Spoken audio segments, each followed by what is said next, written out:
ছেলেকে দেওয়া একজন আদর্শ বাবার উপদেশ। জুতা সেলাই বা রং করতে চাইলে মেরামতকারী দোকানের সামনে পা বাড়িয়ে দিও না, বরং জুতাটা খুলে নিজে একবার মুছে দিও। 2.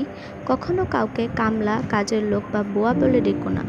মনে রেখো তারাও কারো না কারো ভাই, বোন, মা, বাবা, তাদেরকে সম্মান দিয়ে ডেকো। 3.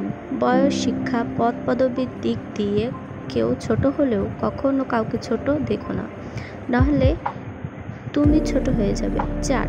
পড়াশোনা করে জীবনে উন্নতি করো, কিন্তু কারো ঘাড়ে পা দিয়ে উপরে ওঠার চেষ্টা করো না। 5. কাউকে সাহায্য করে পিছনে ফিরে যেও না, সে লজ্জা পেতে পারে। 6. সব সময় পাওয়ার চেয়ে দেওয়ার চেষ্টা বেশি করো, মনে রেখো প্রদানকারীর হাত সর্বদা উপরে থাকে। 7. এমন কিছু করো না যার জন্য তোমার এবং তোমার পরিবারের উপর আঙ্গুল ওঠে।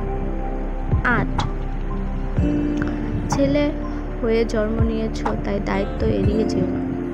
9. তোমার কি আছে তোমার গায়ে লেখা নেই, কিন্তু তোমার ব্যবহারে দেখা যাবে তোমার পরিবার কোথায় আছে। 10. কখনো মার কথা শুনে বউকে এবং বউয়ের কথা শুনে মাকে বিচারের কাঠগড়ায় দাঁড় করিও না, কাউকেই ফেলতে পারবে না। 11.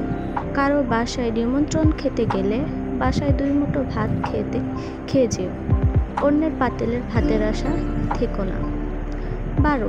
কারো বাসার খাবার নিয়ে সমালোচনা করো না, কেউ খাবার ইচ্ছে করে অসৎ করার চেষ্টা করে না। 13. বড় হবার জন্য নয়, মানুষ হবার জন্য চেষ্টা করো। 14.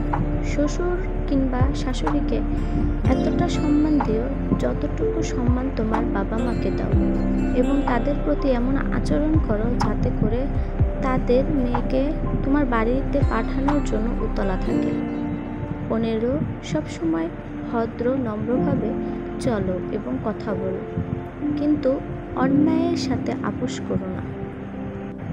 একজন আদর্শবান সন্তান হতে হলে এই গুণগুলো থাকা অত্যন্ত গুরুত্বপূর্ণ।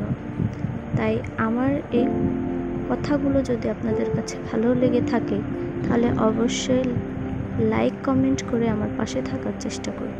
ধন্যবাদ।